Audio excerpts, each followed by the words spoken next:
دنیا بھر نے کبھی بھی مندی کا نام نہیں سنا تھا آج سے 25-30 سال پہلے. برکت ہی برکت تھی, برکت ہی برکت تھی. کیوں برکت تھی؟ اس کی اصل وجہ تو اللہ جانے, اس کا رسول, اس کے بتائے سے, اس کے مقبول بندے جانے. لیکن میرے جو سمجھ میں آتا ہے وہ یہ ہے کہ ہر جمعرات کو ہر مسلمان کے گھر میں چاہے پانی ہو, چاہے شکر ہو, چاہے میٹھی چیز ہو, اس کے نام جو ہے وہ جمعرات کے دن رسول اللہ کے نام پہ, غوث پاک کے نام پہ, غریب نواز کے نام پہ, اولیاء اللہ کے نام پہ ہر جمعرات کو ہر گھر میں فاتحہ ہوتی تھی.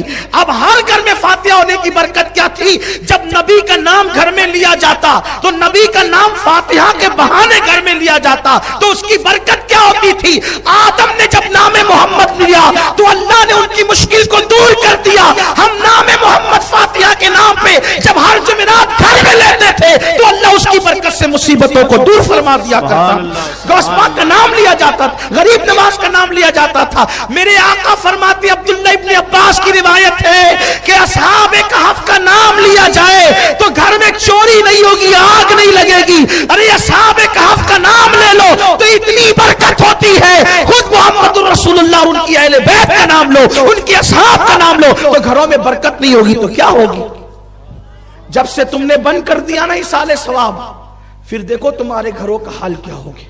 نفل کام ہے, فرض نہیں ہے, کوئی واجب نہیں ہے, لیکن ہر نفل کام چھوڑا نہیں جاتا.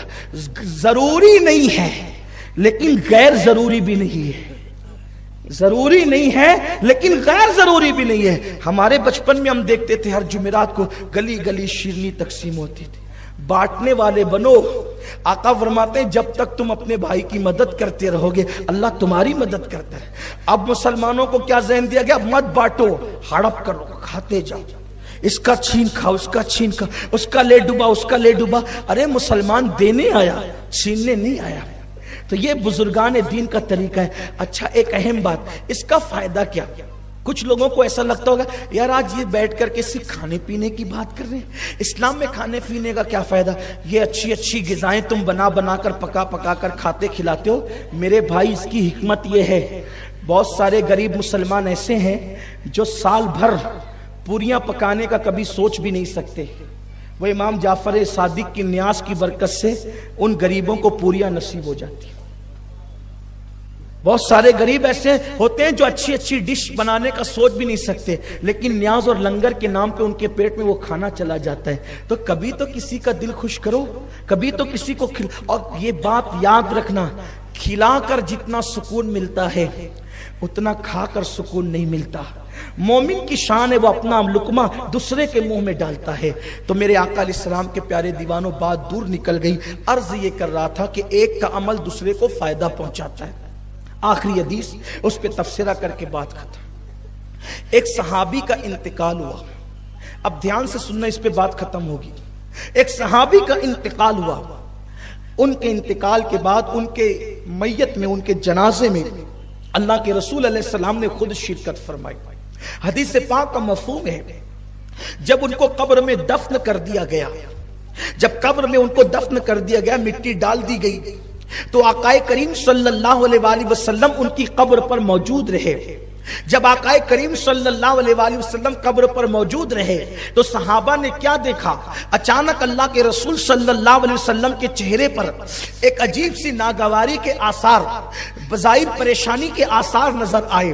اس کے بعد اللہ کے حبیب صلی اللہ علیہ وسلم نے کہا سبحان اللہ سبحان اللہ الحمدللہ الحمدللہ اللہ اکبر اللہ اکبر.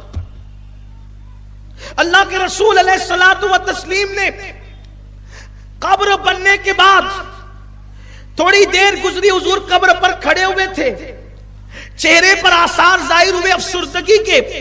سرکار نے تسبیح پڑھی, تکبیر پڑھی, اللہ رب العزت کی کبریائی بیان کی. پھر کیا ہوا؟ آقا کریم صلی اللہ علیہ وسلم کا چہرہ کھلنا شروع ہوا, اور ایسے کھل گیا جیسے گلاب کھلتا ہے, یا 14ویں رات کا چاند جیسے تمتماتا ہے, ویسے حضور کے چہرے پہ خوشی کے آثار ظاہر ہوئے. پھر حضور وہاں سے نکلے. بہت عبرت والی بات ہے. صحابہ نے پوچھا آقا آپ نے جب یہ میت دفن ہو گئی اور آپ کھڑے تھے تو آپ کے چہرے کا رنگ اچانک بدل گیا، سرکار اس کی وجہ کیا تھی؟ پھر آپ نے تکبیر پڑھی، تسبیح پڑھی، رب تبارک و تعالیٰ کی کبریائی بیان کی، اللہ کی حمد بیان کی، پھر آپ کے چہرے پہ خوشی کے آثار ظاہر ہو گئے۔ آقا ارشاد فرماتے ہیں تمہارے اس نیک بھائی کو جب اس کی قبر میں رکھا گیا تو اس کی قبر تنگ ہو گئی تھی، اس کی قبر نے اس کو دبانا شروع کیا، قبر تنگ ہو گئی تھی۔ جب میں نے قبر کو تنگ دیکھا تو میں نے اللہ کی تکبیر پڑھی، رب کی حمد کی، رب کی تسبیح بیان کی، اللہ اکبر۔ آقا ارشاد فرماتے میری تکبیر پڑھنے اور تسبیح پڑھنے کی برکت سے اس کی قبر پھر کشادہ ہو گئی، اس کی قبر کشادہ ہو گئی، ایک مسئلہ حل ہو گیا۔ حضور علیہ السلام نے ان کو ایصال ثواب کیا تکبیر پڑھ کے، تو بولو ان کو جو قبر تنگ ہوئی تھی وہ کشادہ ہوئی کہ نہیں ہوئی؟ تو اس طریقے سے مردے کو ثواب پہنچا کہ نہیں پہنچا، ایصال ثواب ثابت ہوا کہ نہیں ہوا؟ لیکن ایک خاص بات آج آپ کو یہاں بھی سمجھنا ہوگا، وہ قبر کے اندر لیٹنے والا کوئی معمولی انسان نہیں تھا، قبر کے اندر جانے والا کوئی معمولی انسان نہیں تھا۔ وہ کون تھے؟ میرے رسول کے صحابی تھے، میرے آقا کے صحابی تھے۔ صحابہ کرام نے پوچھا، آقا نے کیا کہا پتہ ہے؟ تمہارے اس نیک بھائی پر، تمہارے اس نیک بھائی پر، یعنی وہ گنہگار نہیں تھے بلکہ وہ نیک تھے، پھر ان کی قبر تنگ کیوں ہو گئی؟ ان کی قبر شارٹ کیوں ہو گئی؟ ان کی قبروں نے ان کو دبایا کیوں؟ اللہ اکبر۔ قبر تنگ ہونے کی وجہ کیا تھی؟ تو صحابہ نے عرض کیا، آقا جب یہ نیک ہے تو ان کی قبر تنگ کیوں ہوئی؟ قبر تنگی کی وجہ کیا ہے؟ تو آقا ارشاد فرماتے ہیں، حدیث پاک کا مفہوم ہے کہ یہ بڑا نیک تھا لیکن یہ پیشاب کے چھینٹوں سے نہیں بچتا تھا۔ بعض مفسرین نے لکھا ہے کہ اصل میں وہ صحابی بکریاں چراتے تھے، اور بکری چراتے چراتے کبھی کبھی لاشعوری طور پر بکریاں جب پیشاب کرتی تھی تو وہ پیشاب کے چھینٹے ان کے کپڑوں پہ لگ جاتے تھے، ان کے بدن پہ لگ جاتا تھا، یعنی وہ پیشاب کے چھینٹوں سے نہیں بچتے تھے۔ تو نیک ہونے کے باوجود ان کی قبر تنگ ہو گئی، حضور کے تسبیح پڑھنے کی برکت سے کشادہ ہو گئی۔ لیکن میں تم سے پوچھنا چاہتا ہوں، جس کو اللہ کے رسول نیک کہہ رہے ہیں، اگر وہ پیشاب کے چھینٹوں سے لاشعوری طور پہ نہ بچ سکے تو ان کی قبر تنگ ہوتی ہے۔ تم تو کھڑے کھڑے پیشاب کرتے ہو، فلموں میں جاتے ہو، جمعہ کے دن بیٹھ کر کے پیشاب کرنے کا انتظام نہیں ہوتا، کھڑے کھڑے پیشاب کرتے ہو، بغیر طہارت کے رہتے ہو، غسل جنابت فرض ہو جاتا ہے، اسی حالت میں دن بھر گزر جاتا ہے، دو تین دن گزر جاتے ہیں۔ اور پھر مجھے بتاؤ، اگر کوئی پیشاب کے چھینٹے سے نہ بچے تو صحابی رسول کی قبر امت کی عبرت کے لیے تنگ کی جا رہی ہے۔ پیشاب کے چھینٹے کیا ہے؟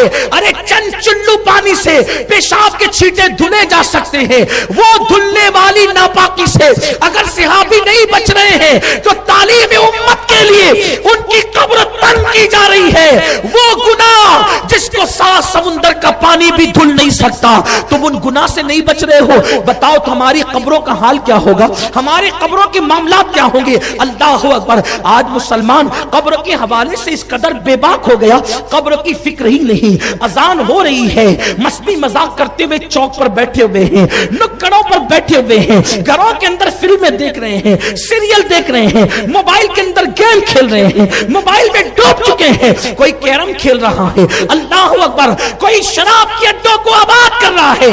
ارے بکری کے پیشاب کے چھینٹے اگر قدم پر لگ جائے، جسم پر لگ جائے تو قبر تنگ ہو رہی ہے۔ وہ شراب جو پیشاب کی طرح ناپاک ہے، تم اپنے حلق کے اندر اتارو گے تو تمہاری قبروں کا انجام کیا ہوگا، تمہاری قبروں کا حال کیا ہوگا؟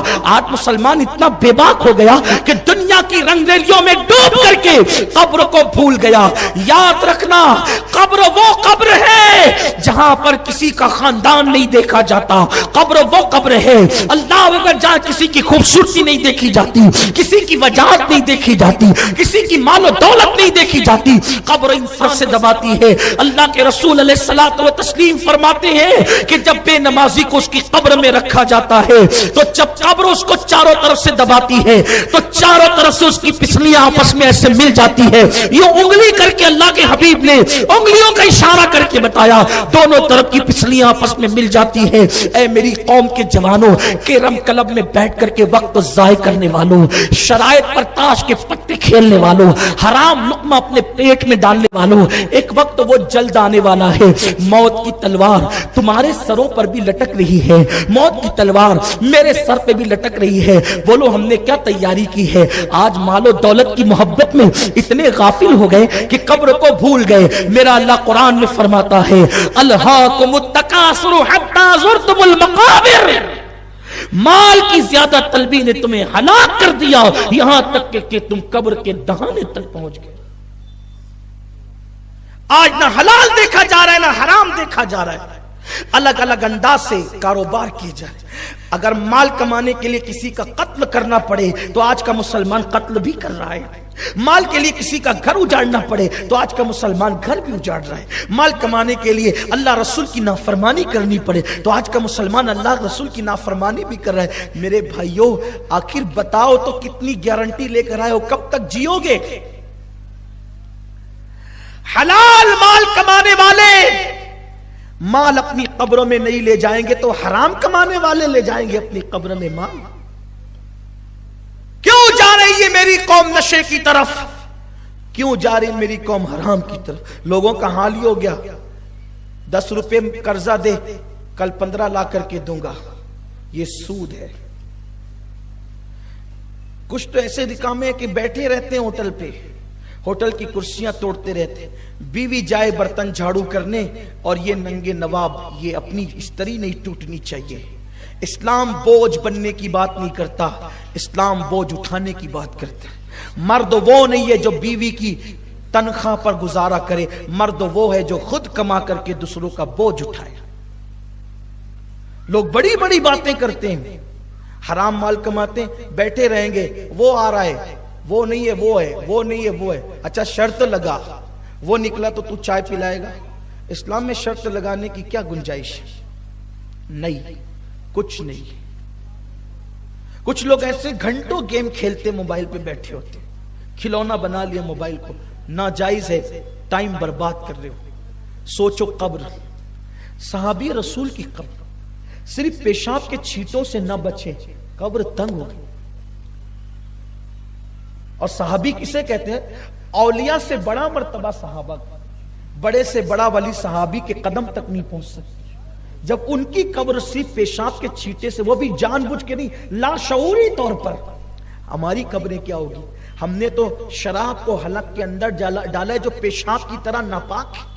وہ کتا گولیوں کی نشے میں ڈوبے، لت میں ڈوبے، سود کے ناپاک حرام لقمے اپنے حلق کے اندر ڈالے، کسی کا قتل کیا، کسی کا دل دکھایا۔ جانتے ہو اگر قبر کی تیاری کرو گے تو بھی مرنا ہے، اور تیاری نہیں کرو گے تو بھی مرنا ہے۔ قبر میں جاؤ گے، نہ بیوی آئے گی، نہ بچے، نہ مال، نہ منال، نہ دوست، نہ احباب۔ میرے بھائیوں، جن دوستوں سے تم نے دل لگایا ہے نا، ان میں سے بہت سے وہ ہوں گے جو آپ کی میت میں بھی نہیں آئے۔ بولیں گے یار دکان پہ بیٹھنے والا کوئی نہیں ہے، پلیز ذرا سا تھوڑا اگر جنازہ مؤخر کر دیتے تو اچھا ہوتا۔ ہنسنے کی بات نہیں ہے، قبر میں اکیلے جانا ہے، اکیلے، اور وہاں صرف عمل پوچھا جائے گا، عمل، اعمال کام آئیں گے، کیا کیا تیاری کی ہے۔ اللہ نے ہمیں دنیا میں ٹائم پاس کرنے کے لیے نہیں بھیجا، دوسروں کا مذاق اڑانے کے لیے نہیں بھیجا، آوارہ گردی کرنے کے لیے نہیں بھیجا، عورتوں پہ بد نظری کرنے کے لیے نہیں بھیجا، کسی کا گھر اجاڑنے کے لیے نہیں بھیجا۔ اگر ایک چھوٹی سی نیکی رستے سے تکلیف دینے والی چیز کو ہٹا کے نیکی کر سکتے ہو تو کر لو، قبر میں کام آئے گی۔ ایک پیسہ کسی غریب کی جھولی میں صدقے کے طور پہ ڈال سکتے ہو تو ڈال دو، قبر میں کام آئے گا۔ ہم نے قبر کی کیا تیاری کی؟ اللہ کے حبیب صلی اللہ علیہ وآلہ وسلم فرماتے ہیں قبر جنت کے باغوں میں سے ایک باغ ہے یا جہنم کے گڑوں میں سے ایک گڑا ہے، تم پر چھوڑ دیا گیا، اب تم اپنی قبر کو کیا بناتے ہو بناؤ، یا جنت کے باغوں میں سے باغ بنا لو یا جہنم کے گڑوں میں سے گڑا بنا لو۔ قرآن کہتا ہے الذی خلق الموت والحیات لیبلوکم ایکم احسن عملا، اللہ نے زندگی اور موت پیدا کر کے تم سے امتحان لیا ہے، کون تھوڑی سی زندگی کو پا کر اچھا عمل کرتا ہے۔ اچھے اعمال کے لیے آئے ہو، اچھا عمل کرو، کیوں پاپ کرتے ہو، کیوں گناہ کرتے ہو؟ جس وقت موت آئے گی میرے بھائیوں، آج تم اپنی جوانی پر غرور کر کے کیا نہیں کر رہے ہو، آج تم اپنی زندگی پہ تکبر کر کے وہ کون سا گناہ ہے جو ہماری زندگی میں موجود نہیں ہے؟ مذاق میں بھی جھوٹ بولنا حرام ہے، جھوٹ اپنی عادت بن گئی۔ ایسا مت کرو۔ اپنی گفتگو کو اختتام پر لے جاتے ہوئے کہوں، قبر کیا ہے صرف اتنا سمجھ لینے والا انسان قبر کی تیاری کرے گا۔ بات قبر کی آ گئی ہے تو میں عرض کروں، وہاں کا تو دن بھی رات سے خطرناک ہے میرے بھائیوں، وہاں کا دن بھی رات سے خطرناک ہے، تو وہاں کی رات کا عالم کیا ہوگا؟ اگر اپنے کمرے میں ہم ہو، لائٹ آف ہو جائے، لائٹ چلی جائے، پنکھے بند ہو جائے، تو اپنا 10x10 کا کمرہ ہمیں پریشان کرنے لگتا ہے۔ اپنے کمرے میں چپکلی چوہا دیکھ کر ہم ڈرتے ہیں، 10x10 کے کمرے میں اندھیرے میں اور گرمی میں اپنا من نہیں لگتا، ہم باہر نکل کر کے آتے ہیں۔ جب قبر میں اندھیرا ہوگا، قبر میں گرمی ہوگی، قبر میں تاریکی ہوگی، تو باہر نکل کر جاؤ گے کہاں؟ قبر میں ٹھنڈک لانا ہے، نماز پڑھو، نماز پڑھ کے آقا کی آنکھوں کو ٹھنڈک پہنچاؤ، نمازی بنو۔ سب کے لیے ٹائم ہے، رب کے لیے ٹائم نہیں۔ کب تک گناہ کرو گے؟ کب تک گناہ کرو گے؟ اللہ کے حبیب صلی اللہ علیہ وآلہ وسلم غیب دا نبی فرماتے ہیں، جب مردے کو اس کی قبر میں رکھ دیا جاتا ہے تو لوگ اس کے منہ پر مٹی ڈال کر جب پلٹتے ہیں تو مردہ ان کو حسرت سے دیکھتا اور کہتا ہے، بھائی تو بھی جا رہا ہے، چچا تو بھی جا رہا ہے، ابا آپ بھی جا رہے ہیں، دوستو تم بھی جا رہے ہو، لیکن کوئی اس کی بات سننے والا نہیں ہوتا، حتیٰ کہ وہ قدموں کی آہٹ سنتا ہے اور حسرت سے دیکھتا ہے کہ کاش میں نے ان سے دل نہ لگایا ہوتا۔ سب سے دل لگانے والوں، رب سے دل کب لگاؤ گے؟ سب کے لیے وقت نکالنے والوں، رب کے لیے وقت کب نکالو گے؟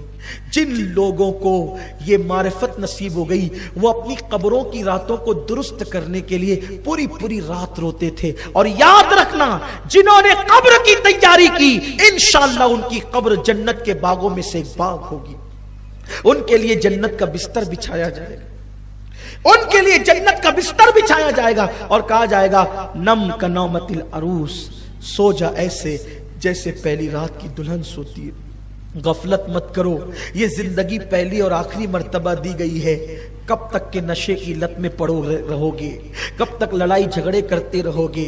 کب تک کیرم کلبوں پہ وقت گزارتے رہو گے؟ کب تک تاش کے پتے کھیلتے رہو گے؟ کب تک موبائل کے اندر گم رہو گے؟ موبائل ضرورت کے مطابق استعمال کرو، منع نہیں ہے، لیکن پوری رات پورا دن اس میں لگا رہے ہو، نہیں میرے بھائی، بہت جلدی موت آئے گی۔ آقا ارشاد فرماتے، موت جب آتی ہے تو اتنی تکلیف کے ساتھ آتی ہے کہ تلوار کی 313 ضربیں اگر ایک ساتھ کسی کے اوپر لگائی جائے تو اتنی تکلیف نہیں ہوتی جتنی روح کے نکلتے وقت انسان کو تکلیف ہوتی۔ جو ایمان پر دنیا سے چلے گئے وہ کامیاب ہو گئے، اب باری اپنی ہے، اس گھاٹی سے ہمیں گزرنا ہے، اس کی تیاری کرو۔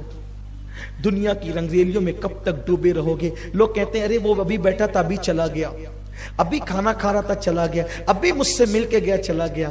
جیسے ہم لوگوں کے لیے کہہ رہے ہیں، ایک دن لوگ اپنے لیے بھی کہیں گے ابھی کھڑا تھا چلا گیا، ابھی بیٹھا تھا چلا گیا۔ تھوڑا اللہ کے لیے اپنے حال پہ رحم کر۔ تمہاری منت کرتا ہوں، تمہارے ہاتھ جوڑتا ہوں، میری قوم کے جوانوں، دنیا میں پاپ کے لیے نہیں آئے تھے، دنیا میں گناہ کے لیے نہیں آئے تھے، دنیا میں بدکاری کے لیے نہیں آئے تھے، اپنی قبر کو بہتر بنانے آئے تھے، اپنی آخرت کو بہتر بنانے آئے تھے۔ بھولا ہوا سبق یاد کرو، مدینے کے تاجدار نے تمہاری آخرت کو سنوارنے کے لیے جو تمہیں اصول عطا کیے ہیں ان اصول کو اختیار کرو۔ خدا کے لیے قبر میں کوئی کام نہیں آئے گا، قبر میں ہمیں اکیلے جواب دینا ہوگا۔